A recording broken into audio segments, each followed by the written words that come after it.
शान्त जीवानन्ददर्शनम् प्रशान्त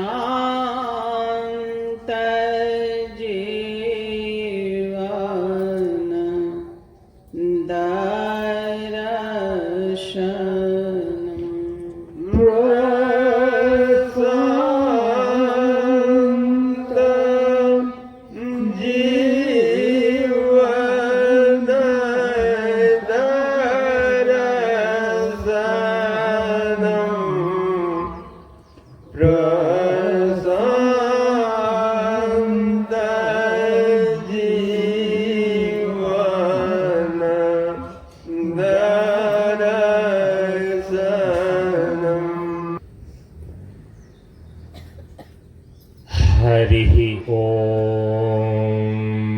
आनन्दम् प्रशान्त जीवन दर्शनम् नमो नारायण नारायणम्।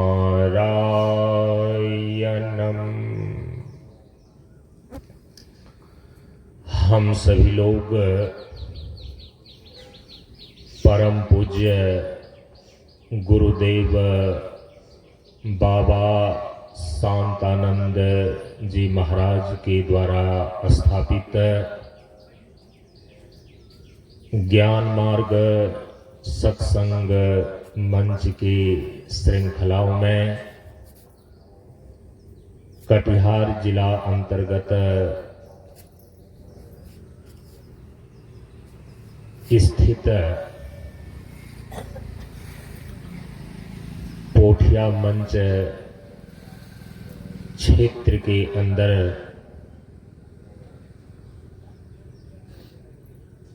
मल्हरिया मंच पर 2 और 3 अप्रैल को आयोजित 2 दिवसीय सत्संग कार्यक्रम के आज द्वितीय दिवस के प्रातःकालीन सत्संग सत्र में हम सभी लोग उपस्थित हैं। हम सभी लोगों ने मंच के नियमानुसार पूर्णाहुति के अवसर पर आज ब्रह्म मुहूर्त बेला के 4 बजे से दैनिक प्रातःकालीन नित्य पूजा गुरु स्तुति से लेकर शांति पाठ तक योग साधना का अभ्यास एवं प्रशांत जीवन दर्शनम शांति मंत्र का अखंड जाप संपन्न किया। अब हम सभी लोग प्रवचन एवं भजन की ओर प्रस्थान कर रहे हैं। प्रवेश के लिए सर्वप्रथम वेद पाठ के रूप में मेधा सुक्तम का पाठ आरंभ करते हैं। अथ मेधा सुक्तम। ॐ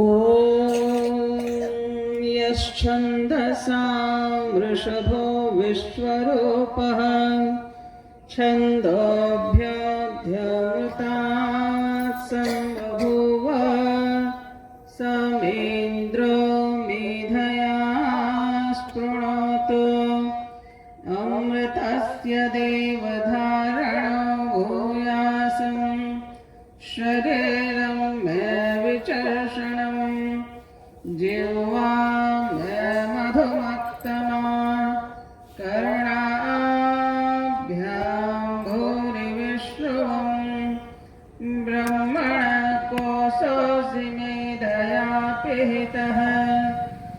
तं मे गोपाय। ॐ शान्ति शान्ति शान्तिः। ॐ मेधा देवी जुषमाणानागात् विश्वाचे भद्रासु मनस्यमाना त्वया जुष्टानुदमाना दुरुक्ता बृहद्वदेम विदथे सुवीराः त्वया जुष्टऋषिर्भवति देवी त्वया ब्रह्मागतस्त्रीरुतत्वया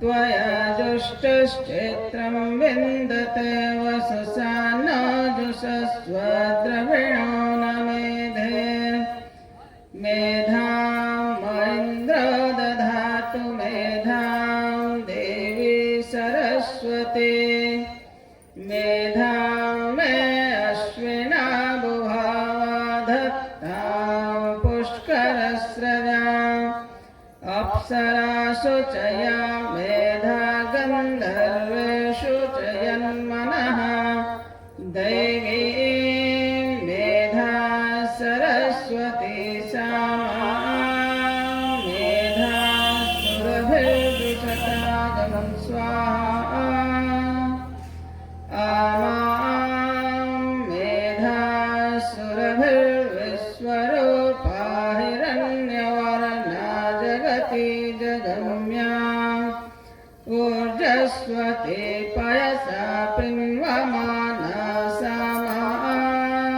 मेधा सुप्रतीका जुषन्ताम् मयि मेधां मयि प्रजां मयि अग्निस्तेजो दधातु मयि मेधां मयि प्रजां मयीन्द्र इन्द्रियं दधातु मयि मेधां मयि प्रजां मयि सूर्यो भ्राजो दधातु ॐ शान्ति शान्ति शान्तिः।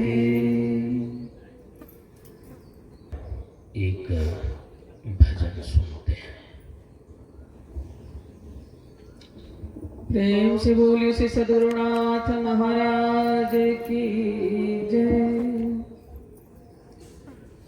कोई कहे गोविंद कोई गोपाला कोई कहे गोविंद कोई गोपाला मैं तो कहूँ सांवरिया बांसुरी वाला मैं तो कहूँ सांवरिया बांसुरी वाला।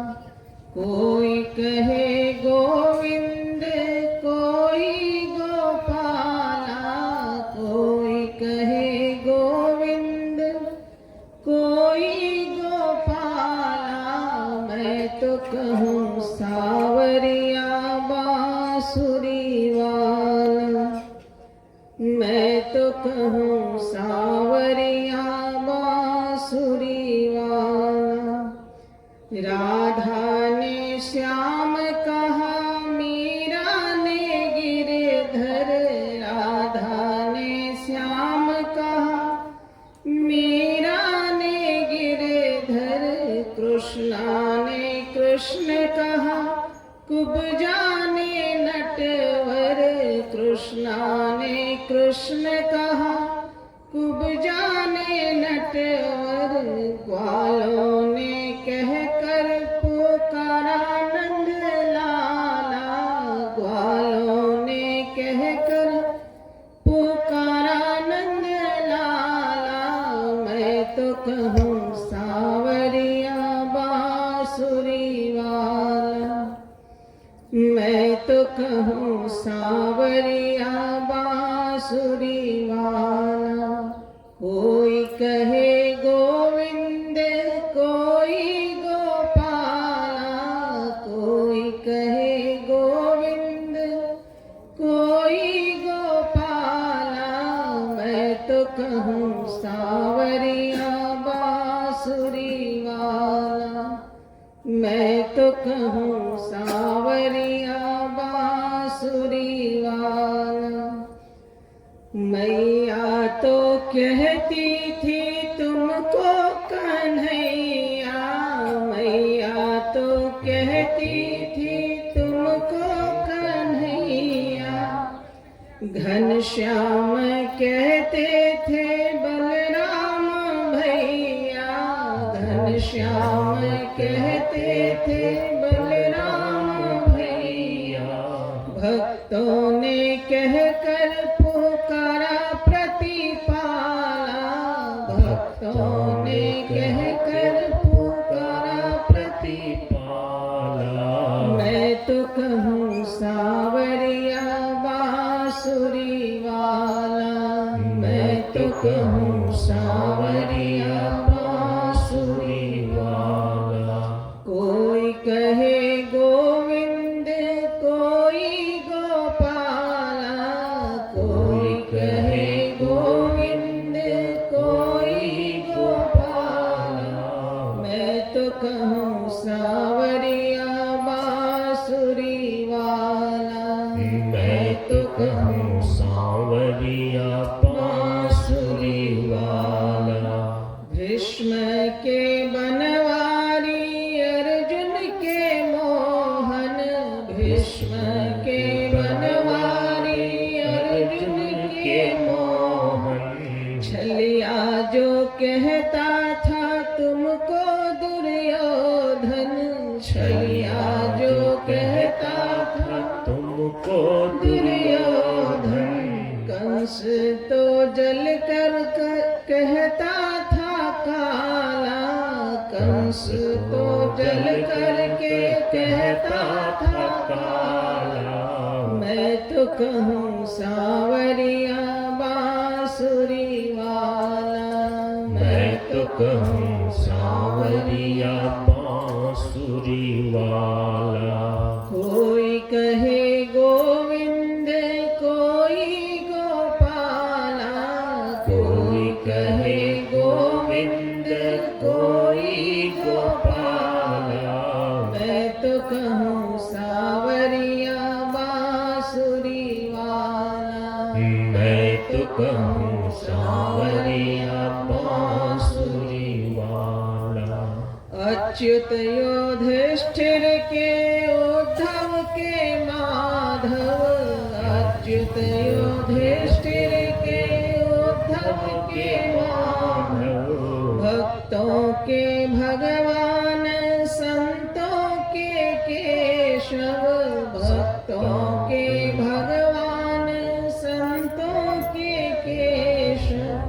मानव सब भजते हैं कहकर कृपाला, मानव सब भजते हैं कहकर कृपाला। मैं तो कहूँ सावरिया बांसुरी वाला, मैं तो कहूँ सावरिया बांसुरी वाला। कोई कहे गोविंद कोई गोपाला, कोई कहे गोविंद कोई गोपाला। मैं तो कहूँ सावरिया बांसुरी वाला, मैं तो कहूँ सावरिया बांसुरी वाला। मैं तो कहूँ सावरिया बांसुरी वाला। प्रेम से बोलिए कृष्ण कन्हैया भगवान की जय। अब हम सभी लोगों के समक्ष प्रशांत कन्या मिशन आश्रम पटना से पधारी हुई ब्रह्मचारिणी पूनम प्रियतमा दीदी अपने विचारों को हम सभी लोगों के समक्ष रखने जा रही हैं। हम सभी लोग ध्यान पूर्वक श्रवण करें। ज्ञान शक्ति समारूढ़ तत्वमाला विभूषितः भूति मुक्ति प्रदाता च तस्मै श्री गुरुवे नमः। तस्मै श्री गुरुवे नमः। परम पूज्य आराध्य श्री सद्गुरुदेव बाबा के चरणों में नमन करते हुए आप सबों को एक साथ नमो नारायण।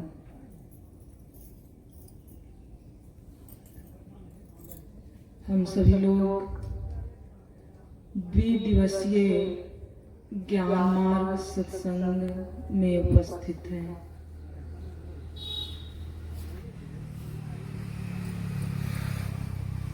परम पूज्य प्रशांत गुरुदेव बाबा उपदेश खंड 1 में पहला उपदेश है जो निर्देशित करते हैं प्रकृति परिवर्तनशील है और चेतन गतिशील। इस उपदेश में मुख्य रूप से 2 तत्व हैं, पहला प्रकृति और दूसरा चेतन। इसमें परम पूज्य प्रशांत गुरुदेव बाबा निर्देशित करते हैं कि प्रकृति परिवर्तनशील है और चेतन गतिशील। जैसा कि हम सभी लोग इस मंच से परम पूज्य गुरुदेव बाबा के द्वारा हम लोग सत्संग में सुन रहे हैं कि प्रकृति, कल जैसा बताए कि प्रकृति और चेतन, प्रकृति की सत्ता से हमें यह जड़ शरीर प्राप्त है और चेतन की सत्ता से, यह ब्रह्म की सत्ता से, यह हमारे शरीर में स्थित चेतन आत्म तत्व है। हमारा जीवन का निर्माण 2 तत्वों के मेल से हुआ है, जड़ और चेतन। जड़ की सत्ता से यह स्थूल शरीर जो हमें प्राप्त है और चेतन की सत्ता से आत्म तत्व जो हमारे शरीर में स्थित है।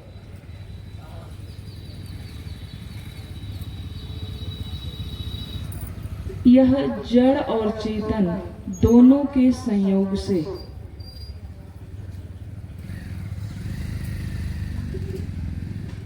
जीव की उत्पत्ति होती है।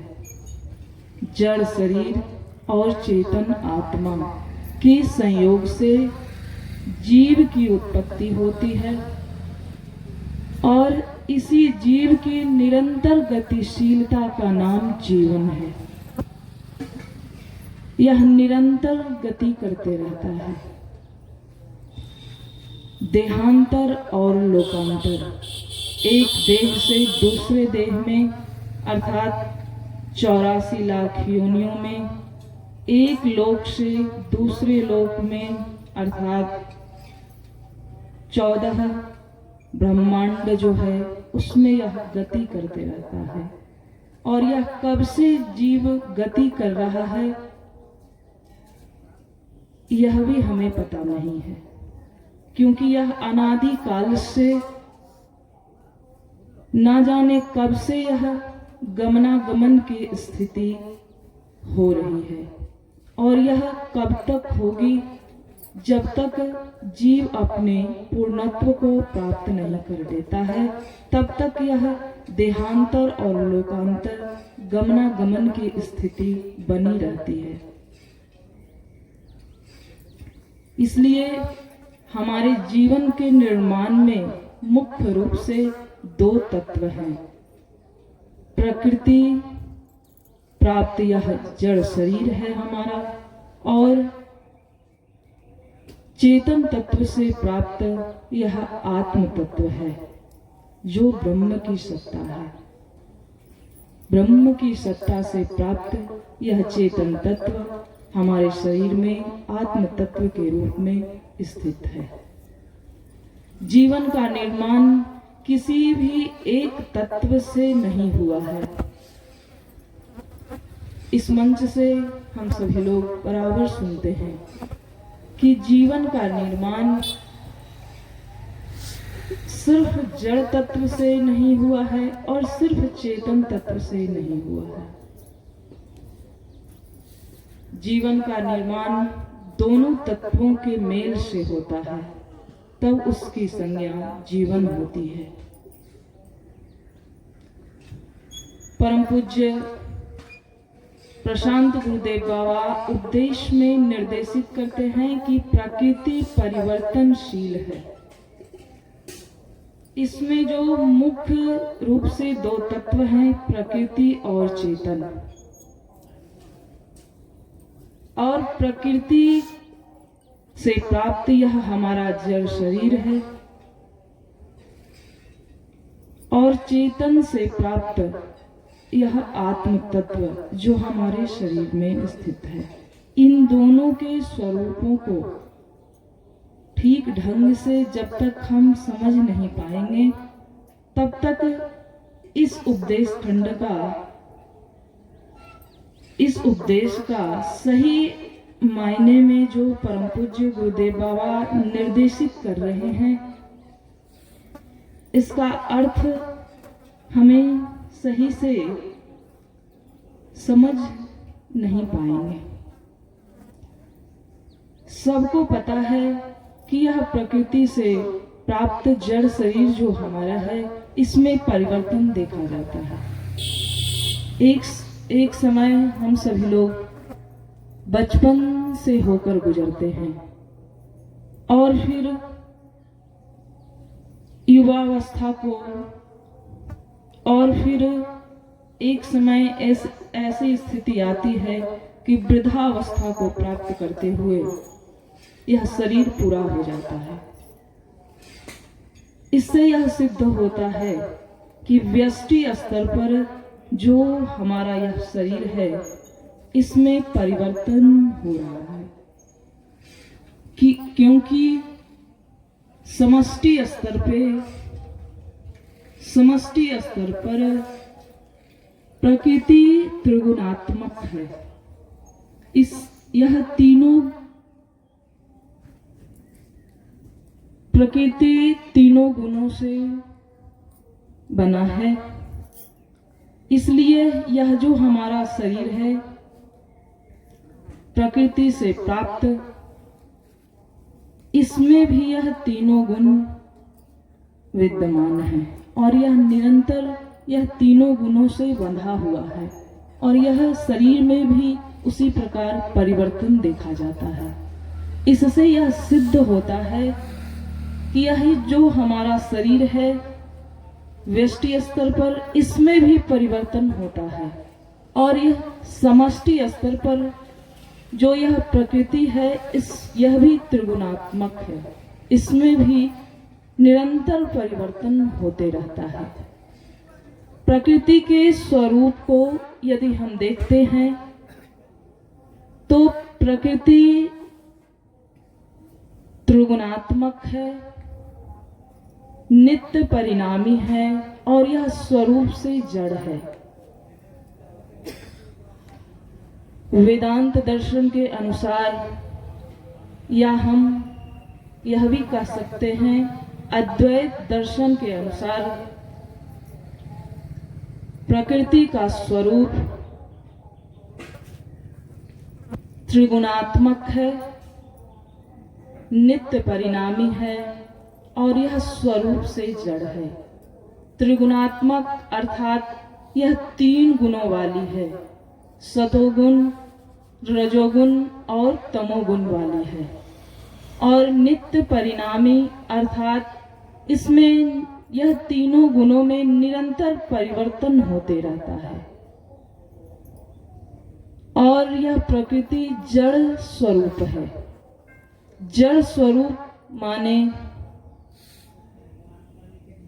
जो स्वयं के स्वरूप को नहीं जानती, स्वयं को भी नहीं जानती और दूसरों को भी प्रकाशित करने में वह समर्थ नहीं होती है, इसलिए इसे जड़ स्वरूप कहते हैं।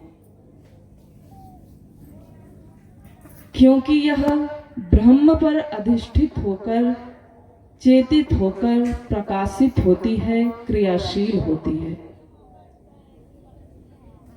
प्रकृति की स्वतंत्र सत्ता वेदांत दर्शन में नहीं है, इसलिए प्रकृति ब्रह्म पे अधिष्ठित है। उसी पे अधिष्ठित होकर, चेतित होकर वह क्रियाशील होती है।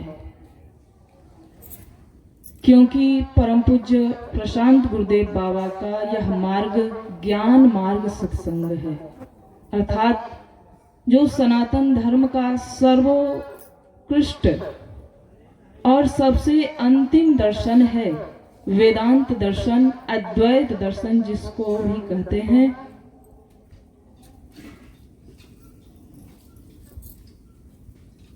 जो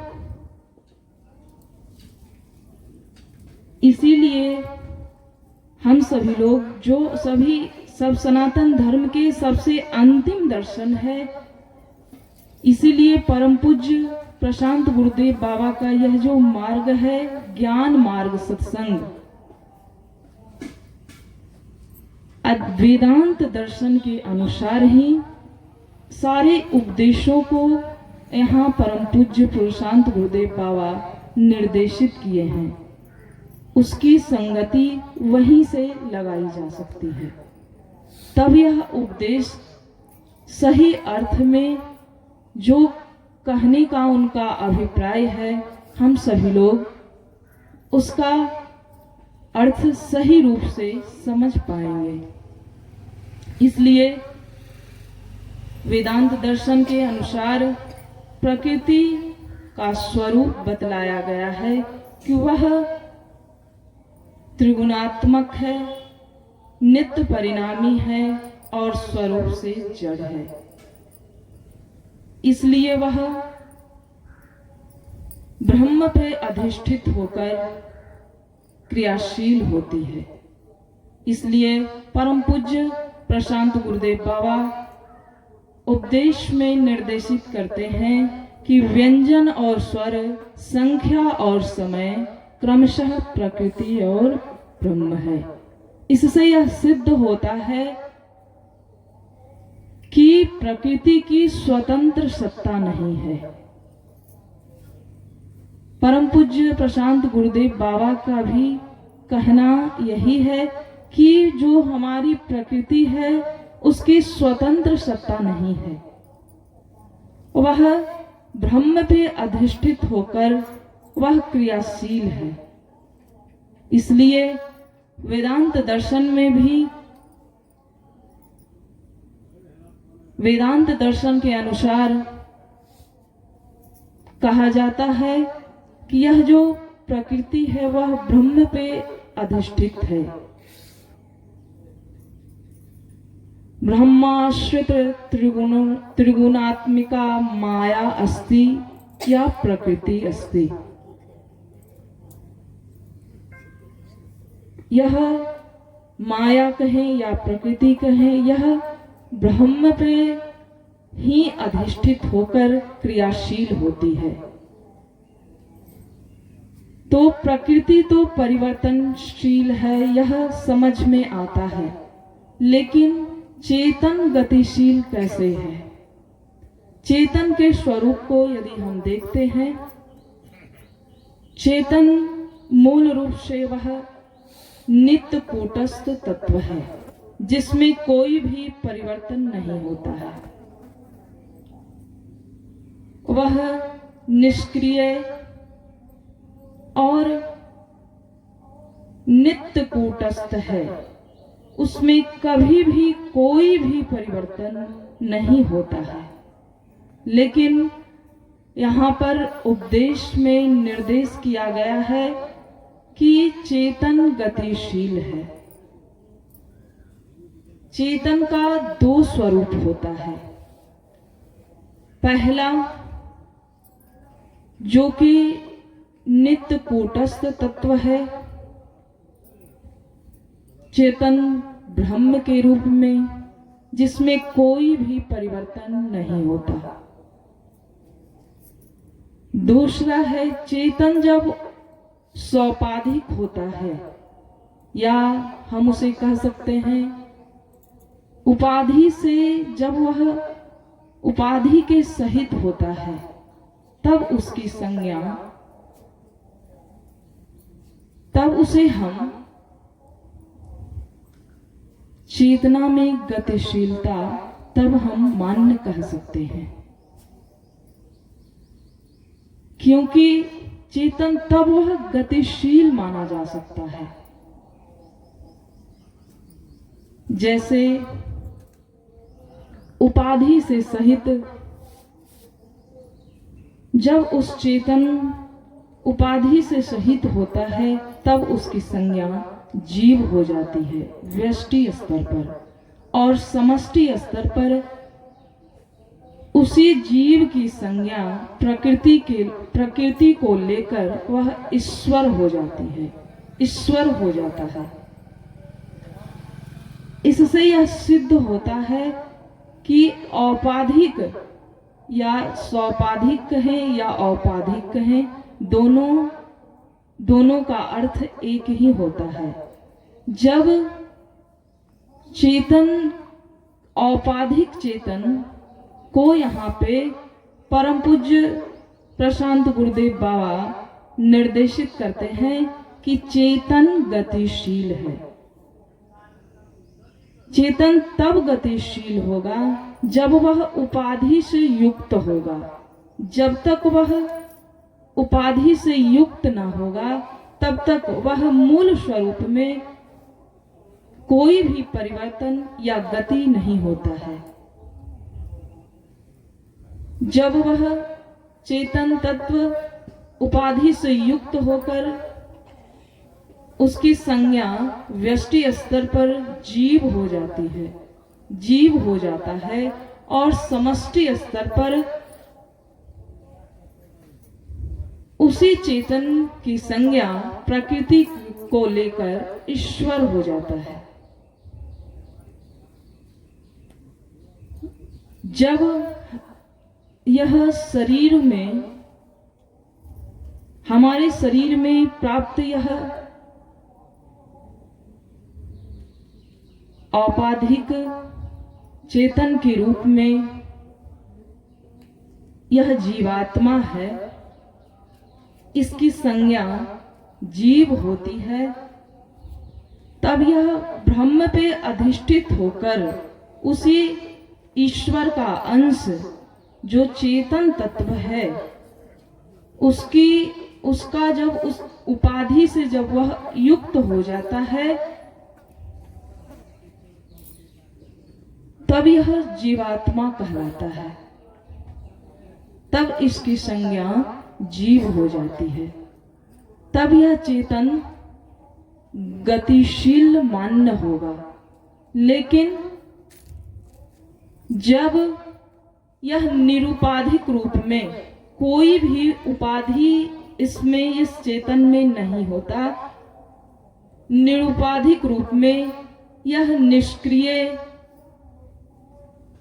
शाश्वत, नित्य कूटस्थ ब्रह्म के रूप में, इसमें कोई भी परिवर्तन या गति नहीं होता है। यह सत्य तत्व नित्य तत्व है। इसलिए चेतन गतिशील तभी माना जाएगा जब वह उपाधि से युक्त होगा। व्यष्टि स्तर पर यह जीव की संज्ञा होती है और यह समष्टि स्तर पर प्रकृति को लेकर ईश्वर संज्ञा हो जाती है। इसलिए योग दर्शन के अनुसार कर्म विपाक आशय से विमुक्त यह चेतन जो समष्टि स्तर पर ईश्वर के रूप में अवतरित होकर इस जगत का कल्याण करते हैं। जब प्रकृति को लेकर समष्टि स्तर पर औपाधिक चेतन का संज्ञा ईश्वर होता है, तब वह सृष्टि स्थिति और प्रलय करते हैं। उनकी संज्ञा इस प्रकार से होती है। तब वह उपाधि से युक्त होने के कारण चेतन गतिशील मान्य है, लेकिन निरुपाधिक रूप में नित्य कूटस्थ और कोई भी परिवर्तन नहीं होता है। इस प्रकार से कुछ बिंदु पर हम प्रकृति परिवर्तनशील है और चेतन गतिशील, इस उपदेश पे कुछ अपना विचार रखी हूँ। इन्हीं शब्दों के साथ मैं अपने वाणी को विराम देते हुए श्री सद्गुरुदेव बाबा के चरणों में नमन करते हुए आप सबों को एक साथ नमन। बोलिए प्रेम से श्री सद्गुरु महाराज की। प्रशांत योगाश्रम मल्हरिया मंच पर 2 और 3 अप्रैल सन 2026 ईस्वी को आयोजित 2 दिवसीय सत्संग कार्यक्रम के आज प्रथम दिवस के अपराह्नकालीन सत्संग सत्र में हम सभी लोग उपस्थित हैं। अब हम सभी लोगों के समक्ष प्रशांत कन्या मिशन आश्रम की संचालिका ब्रह्मचारिणी अपर्णा अर्पण दीदी जी अपने विचारों को हम सभी लोगों के समक्ष रखने जा रही हैं। हम सभी लोग ध्यान पूर्वक श्रवण करें।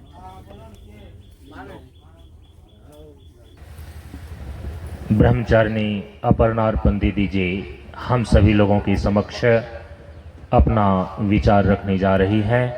हम सभी लोग ध्यान पूर्वक श्रवण करें। सर्वश्रुते शिरोरत्न विराजित पदाम्बुजः वेदान्ताम्बुज सूर्यो यः तस्मै श्री गुरुवे नमः। तस्मै श्री गुरुवे नमः। श्री सद्गुरुदेव बाबा के चरणों में नमन करते हुए आप सबों को मेरा नमो नारायण। हम सभी लोग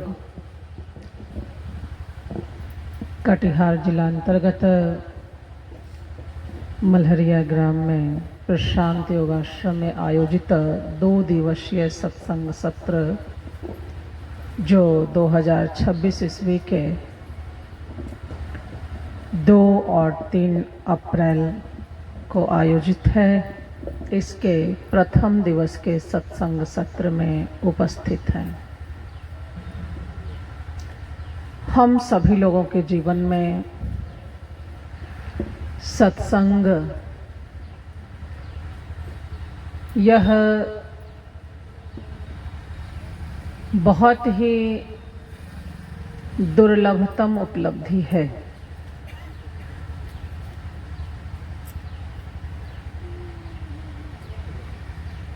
हमारा शास्त्र कहता है, महापुरुष कहते हैं कि 3 चीज़ें जीवन में दुर्लभता से प्राप्त होती हैं।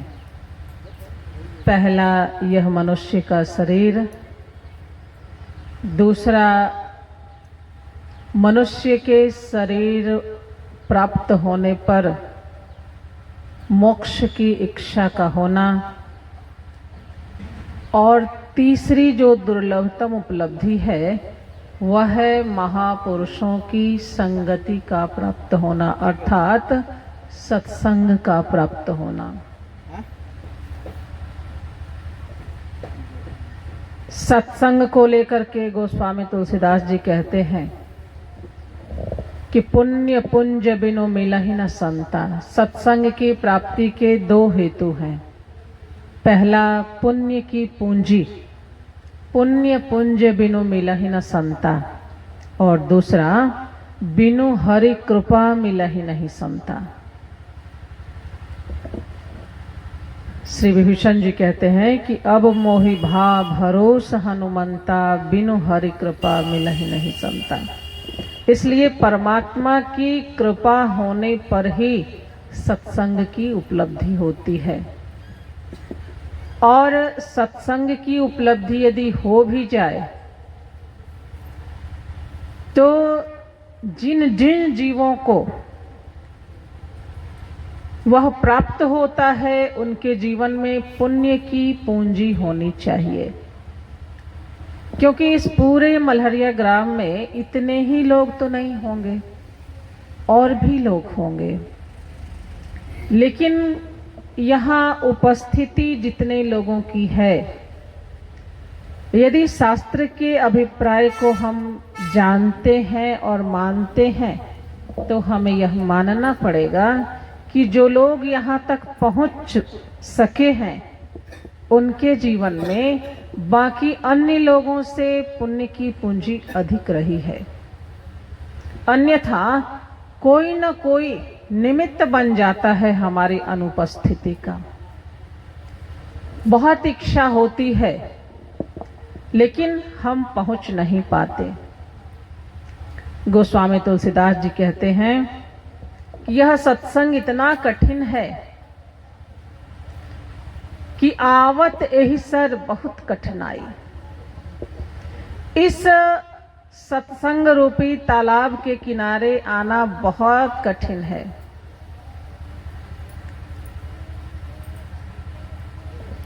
इसलिए जो लोग पहुंच सके हैं, जो लोग पहुंच पाते हैं, इसलिए हमारे संत महापुरुष कहते हैं, शास्त्र कहता है कि यह कठिनता से प्राप्त होने वाला, दुर्लभता से दुह जोर लभ्य, अर्थात जो कठिनता से प्राप्त होता है उसको बोलते हैं दुर्लभ।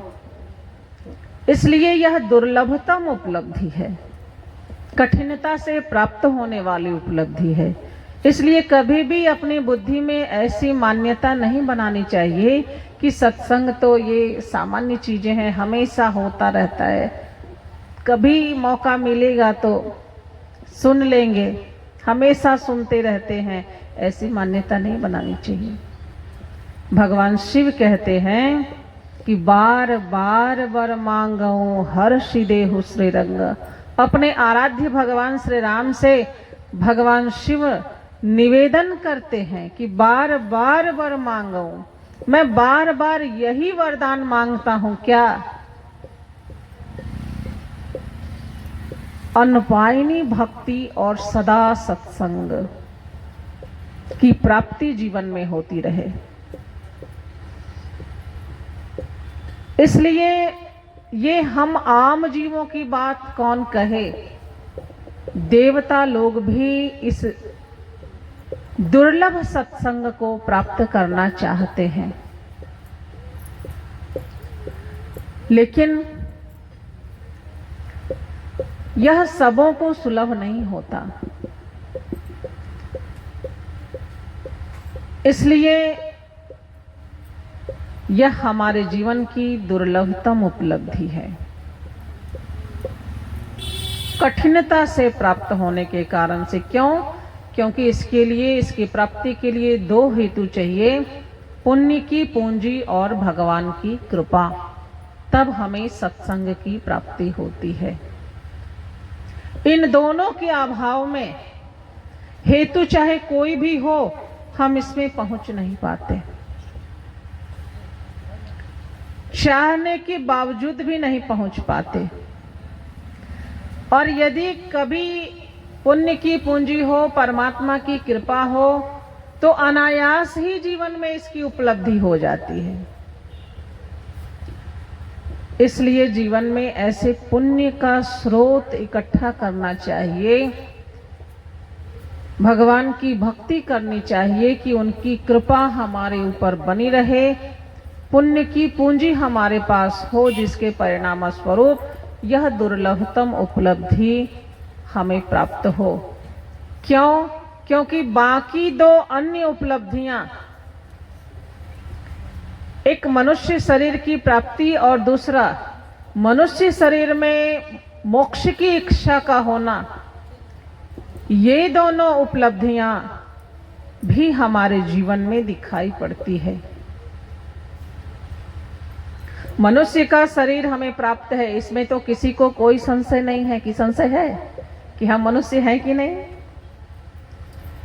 आकृति से, शारीरिक ढांचे से तो हमें मनुष्य का शरीर प्राप्त है, लेकिन जब आप शास्त्र का अध्ययन करेंगे तो आपको पता चलेगा कि इस मनुष्य के शरीर की आकृति में भी मनुष्यत्व का घटित होना ये बहुत कठिन होता है। हमारा शास्त्र कहता है जीव 4 प्रकार के होते हैं। इस मनुष्य शरीर में जो हमारे जीव का धरातल है, क्योंकि हमारे शरीर में जो चेतन तत्व है, जो जीव तत्व है, जिसके कारण से यह जीवन दिखाई पड़ता है,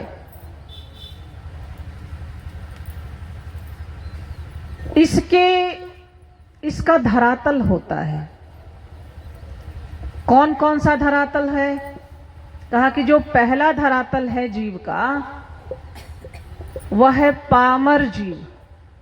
पामर जीव का मतलब क्या होता है? आप ध्यान से सुनना और फिर विचार करना कि हमारा धरातल उनमें से कौन सा है। तभी तो पता चलेगा ना कि हम मनुष्य में किस कैटेगरी में आते हैं, किस श्रेणी के मनुष्य हम हैं। तो पहला जो धरातल है जीव का, वह है पामर जीव का। पामर जीव किसको बोलते हैं?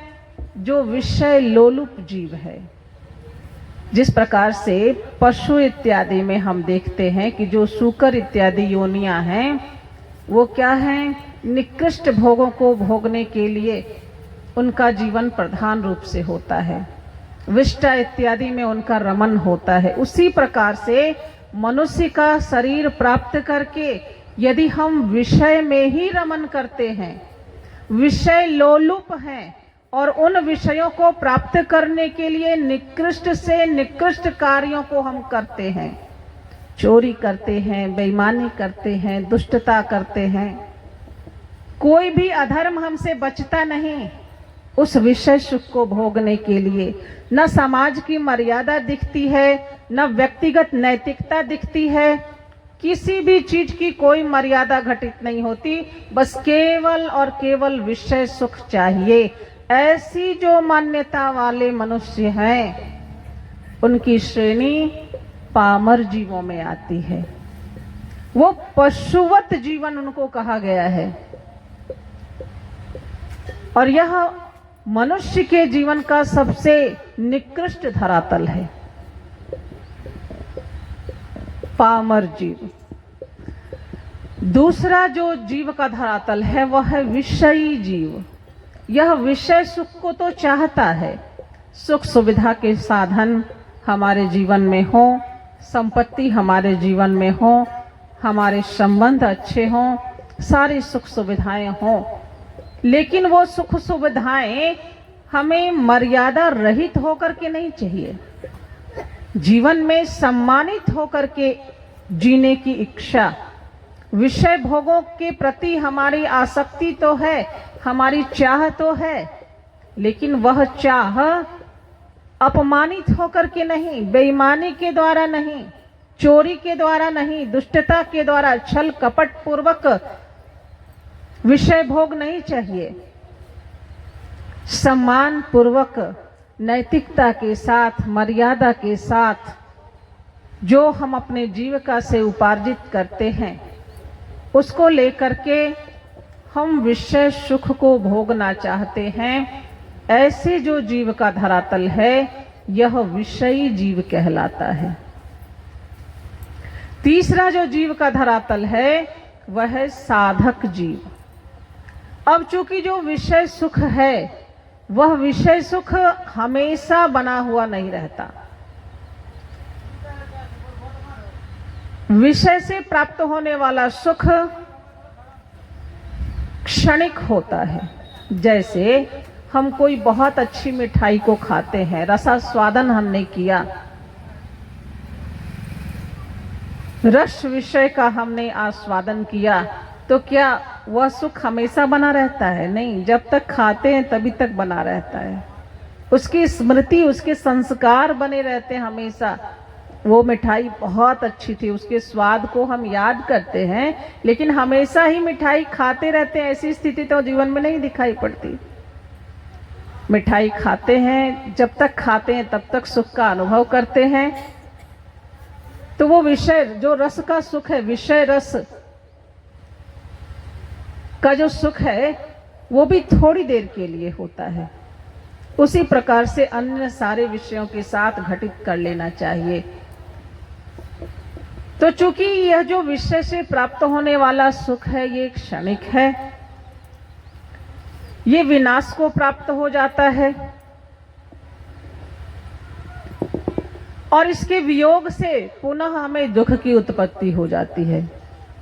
चूंकि जिन विषयों का सुख हम चाहते हैं, उनका यदि वियोग हो जाए, उनका विनाश हो जाए, उसकी अप्राप्ति हो जाए, तो हमारे लिए वह दुखकर होता है। तो वह सुख जो हमसे दूर होकर के हमें दुख देने वाला ही हो जाता है, और हम उसको हमेशा बनाए नहीं रख सकते।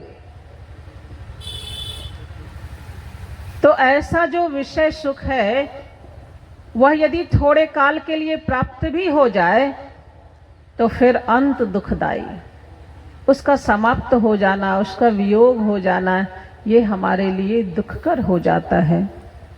इसलिए जब कोई जीव इस पर चिंतन करता है, मनन करता है कि ऐसा जीवन में क्यों होता है, हम जिन सुखों को चाहते हैं, जिनके द्वारा सुख को चाहते हैं, उनका वियोग हो जाना, उनका विनष्ट हो जाना, ऐसा जीवन में क्यों होता है? विषय सुख की सीमा क्या है? ऐसा हमारा विचार चलने लगता है। क्यों? क्योंकि यह मनुष्य मननशील प्राणी है। ये हमेशा विचार करता है, सोचता है, समझता है, जानना चाहता है।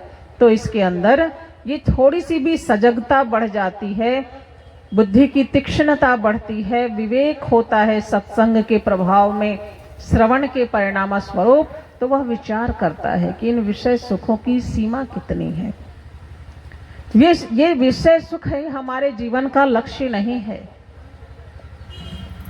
तो अब वह ऐसे चीजों को प्राप्त करना चाहता है, ऐसे चीजों को जानना चाहता है, ऐसे सुख को प्राप्त करना चाहता है जो कभी विनष्ट न हो। और ऐसा शाश्वत सुख तो केवल और केवल सत्य तत्व में ही घटित होता है। और परम पूज्य प्रशांत गुरु बाबा कहते हैं कि जो जीवन को बरकरार रखे उसे सत्य कहते हैं। और हमारे जीवन की बरकरारता किससे है? जिस चेतन तत्व, जिस आत्म तत्व से है, जिस ईश्वर तत्व से है, वही सत्य तत्व है, वही शाश्वत तत्व है, जिसका कभी विनाश नहीं होता, जिसका कभी वियोग नहीं होता। इसलिए अब वह जीव ऐसे तत्वों को जानना चाहता है, ऐसे तत्वों को प्राप्त करना चाहता है। इसको बोलते हैं साधक जीव।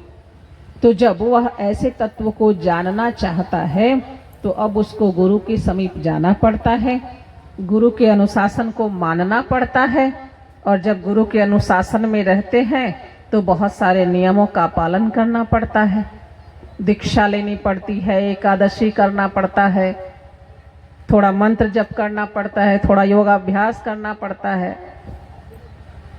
तो जब छूटते हैं वहां से तो थोड़ी देर के लिए विषय का सुख भी प्राप्त होता है, लेकिन पुनः हम गुरु के अनुशासन में जीवन जीते हैं तो हमारे जीवन में एक अनुशासन होता है, एक संयम होता है। ऐसा जो जीवन है यह एक साधक का जीवन होता है, जो विषय लोलुप नहीं होता, विषयों से पूरी तरह से निवृत्त भी नहीं होता और विषय लोलुप भी नहीं होता। क्यों? क्योंकि उसकी बुद्धि में इतना विवेक हो गया है कि विषय सुख ही हमारे जीवन का परम लक्ष्य नहीं है। ऐसे जिस जीव की स्थिति है इसको बोलते हैं साधक जीव। अब हमारी स्थिति क्या है ये हमें विचार करना है। चौथा जो जीव का धरातल है वह है सिद्ध जीव, जिन्होंने अपने सत्य स्वरूप को जान लिया है, जिन्होंने सत्य तत्व में प्रतिष्ठा प्राप्त कर ली है, जो सत्य स्वरूप ही होकर के अवस्थित हैं। ऐसे स्थित प्रज्ञ महापुरुष, इनको हम सिद्ध जीव बोलते हैं, जो अपनी ही आत्मा में रमन करते हैं, जिनके अंदर विषय लोलुपता दिखाई नहीं पड़ती, इनके जीवन में विषय सुख की प्रधानता नहीं दिखाई पड़ती। चाह गई चिंता गई मनवा बेपरवाह, जाको कछु न चाहिए सोई सहंसाह। ऐसी स्थिति जिन जीवों के अंदर होती है उसको बोलते हैं सिद्ध जीव। तो जीव के भी ये चार धरातल होते हैं। इसलिए आप ये मत सोचना कि ये मनुष्य का शरीर हमें प्राप्त हो गया तो ये दुर्लभतम उपलब्धि है, नहीं। इस मनुष्य के शरीर में जीव का जो सबसे उत्कृष्ट धरातल है वहां तक पहुंच पाना ये दुर्लभतम उपलब्धि है। बाकी अन्य तो पशुवत महापुरुष कहते हैं। मूढ़, हमें मूढ़ कहते हैं, अर्थात मंद बुद्धि वाला, मूर्ख, ऐसा कह करके महापुरुष हम जैसे जीवों को संबोधित करते हैं, हमारी बुद्धि पर प्रहार करते हैं। भज गोविंदम गोविंदम भज मूढ़ मते। हमारी विषय लोलुपता को देख करके महापुरुष कहते हैं कि कहाँ फंसे हुए हो, अपने जीवन के परम लक्ष्य उस परमात्मा को प्राप्त करो, उनकी भक्ति करो, ऐसी स्थिति को प्राप्त करो। तो इसलिए जीवों में सबसे उत्कृष्ट धरातल का जो जीव है, ऐसी स्थिति को प्राप्त करना ये दुर्लभतम उपलब्धि है। इसको बोलते हैं मनुष्यत्वम। अन्यथा मनुष्य होकर के भी हमारा जीवन पशु से भी बदतर जीवन होता है, पशु के समान जीवन होता है।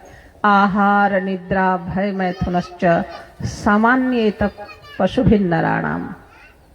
हमारे जीवन में केवल खाना, आहार, सोना, निद्रा, भय और मैथुन, यदि इन्हीं चारों चीजों की प्रधानता है तो मनुष्य कहते हैं कि सामान्य में तत्, ये तो सामान्य है, इतना तो पशु में भी दिखाई पड़ता है। फिर हमारे मनुष्यत्व का उपलब्धि क्या है? भगवान की सबसे सर्वश्रेष्ठ कृति का,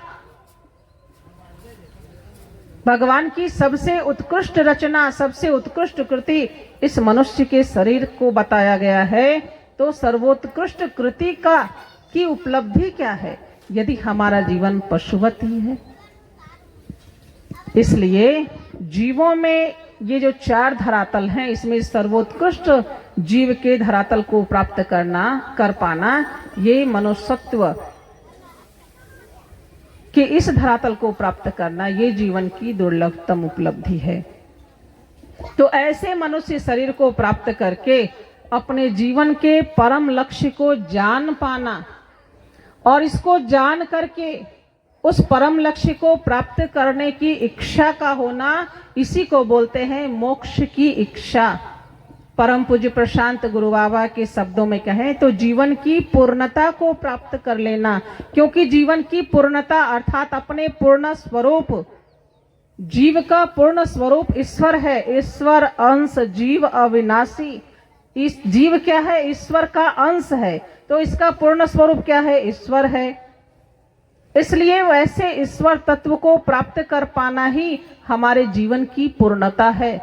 और जब तक जीवन की पूर्णता को हम नहीं प्राप्त कर लेते, तब तक हमारे जीवन की गति बनी रहती है। जीवन की गति केवल इस शरीर तक नहीं होती। बहुत सारे लोग समझते हैं कि हमने जन्म लिया और हम मृत्यु को प्राप्त कर लेंगे, बस इतना ही जीवन है। इतना ही जीवन नहीं है। जीवन तब तक है जब तक हम अपने जीवन की पूर्णता को प्राप्त नहीं कर लेते। और जब तक हम जीवन की पूर्णता को नहीं प्राप्त करते, उस ईश्वर तत्व को नहीं प्राप्त करते, तब तक हम देह देहांतर और लोक लोकांतर में गमनागमन करते रहते हैं। देह देहांतर का अभिप्राय है कि अपने कर्मानुसार हम कभी निम्न योनियों में, कभी उत्कृष्ट योनियों में और कभी मनुष्य के शरीर में गमन करते रहते हैं। और यह बहुत ही दुखकर होता है। जन्मत मरत दुसह दुख होई। इसलिए इह संसारे बहु दुस्तारे कृपया पारे पाहे मुरारे। हे परमात्मा, इस दुस्तर संसार से, संसरण से अर्थात जन्म और मृत्यु रूपी परिस्थिति में जो हमारा सरकना होता है, जो हमारी गति होती है, कृपया पारे, इससे आप हमें पार कर दीजिए। ऐसा विवेकी जीव निवेदन करता है, विनती करता है भगवान से। ऐसी चाह वाला जो जीव है, जो अपने जीवन की पूर्णता को प्राप्त करना चाहता है, क्योंकि जीवन की पूर्णता के अभाव में आकर 4,84,000 योनि भ्रमत यह जीव अविनाशी। फिरत सदा यह भटकता रहता है।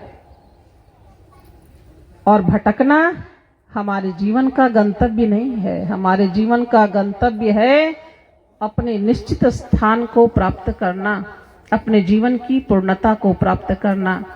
इसलिए अभी तक जो भोगों में हम रमन कर रहे हैं, जीव का जो बाकी 3 धरातल है, आप समझिए कि वह हमारा भटकना ही है। हम खोज रहे हैं उस परम तत्व को इन विषयों में, इन शरीरों में आबद्ध होकर के, आसक्त होकर के, लेकिन हम उस ईश्वर तत्व तक नहीं पहुंच पाते, अपने गंतव्य तक नहीं पहुंच पाते। इसलिए उस गंतव्य तक पहुंचने की जो इच्छा है, इसको बोलते हैं मोक्ष की इच्छा। ये भी दुर्लभतम उपलब्धि है। अन्यथा हम तो केवल देह और गेह में आबद्ध होकर के ही मृत्यु को प्राप्त हो जाते हैं। हमारे शरीर की यात्रा पूरी हो जाती है, हम अपने जीवन की पूर्णता को प्राप्त नहीं कर पाते। इसलिए इस मनुष्य शरीर में इतना विवेक होना कि हमारे जीवन का परम लक्ष्य क्या है, हम जीवन की पूर्णता को किस प्रकार से प्राप्त कर सकते हैं, इसका विवेक होना, इसको बोलते हैं मोक्ष की इच्छा का होना। और ये सभी में नहीं पाई जाती, किसी किसी में। बहुनाम जन्मनाम अन्ते कश्चित यतति सिद्धये। किसी किसी में ऐसी मोक्ष की इच्छा होती है, तीव्र मुमुक्षा होती है। इसलिए हमारे महापुरुषों ने इसको भी जीवन की दुर्लभतम उपलब्धि बताई है। अब ये दोनों चीजें एक परमात्मा की कृपा से मनुष्य का शरीर प्राप्त हो जाए। कबहुक करि करुणा नर देही, देत ईश बिनु हेतु सनेही। परमात्मा की कृपा से अहेतु की करुणा वशात हमें मनुष्य का शरीर प्राप्त हो भी जाए, तो उसमें मोक्ष की इच्छा का होना, ये जो दुर्लभतम उपलब्धि है, ये निर्भर करता है हमारी तीसरी दुर्लभतम उपलब्धि सत्संग की प्राप्ति पर। संत महापुरुषों के सानिध्य को प्राप्त करने पर। क्यों? क्योंकि उनके सानिध्य में ही हम ये जान पाते हैं कि हमारे जीवन का परम लक्ष्य क्या है। अभी तक तो हम जानते थे कि हमारे जीवन का लक्ष्य अच्छे तरीके से पढ़ना है, अच्छी डिग्री लेना है, अच्छी नौकरी लेना है, अच्छे जगह विवाह करना है, बहुत बड़ा मकान बनाना है। हमने जीवन के लक्ष्य को बहुत सारे विभागों में बांट दिया है, हम इतना ही जानते हैं। लेकिन ये तो प्रशांत गुरु बाबा आते हैं तब कहते हैं कि बच्चा, हमारे जीवन का लक्ष्य जीवन की पूर्णता को प्राप्त करना है। हमारे जीवन का लक्ष्य नौकरी नहीं है, हमारे जीवन का लक्ष्य व्यवसाय नहीं है, हमारे जीवन का लक्ष्य विवाह नहीं है। ये किसने बताया? गुरुजनों ने बताया, महापुरुषों ने बताया। तब हम चेतित हो पाते हैं। इसलिए ऐसे विवेक की प्राप्ति जहां पर होती है, बिनु सत्संग विवेक न होई, महापुरुषों ने बार बार कहा। इसलिए ऐसी विवेक की जहां पर प्राप्ति होती है उसको बोलते हैं सत्संग। और यह सत्संग हमारे जीवन की तीसरी सर्वश्रेष्ठ उपलब्धि मानी गई है, दुर्लभतम उपलब्धि मानी गई है। इस प्रकार से इन 3 दुर्लभतम उपलब्धियों को प्राप्त कर पाना, ये भी सत्संग का ही परिणाम होता है, प्रभाव होता है। इसलिए हम सभी के जीवन के लिए यह सत्संग बहुत ही महत्वपूर्ण होता है। इन्हीं शब्दों के साथ मैं अपनी वाणी को विराम देती हूँ। श्री सद्गुरुदेव बाबा के चरणों में नमन करते हुए आप सबों को मेरा नमो नारायण। बोलिए प्रेम से श्री सद्गुरु महाराज की जय। नमो नारायण।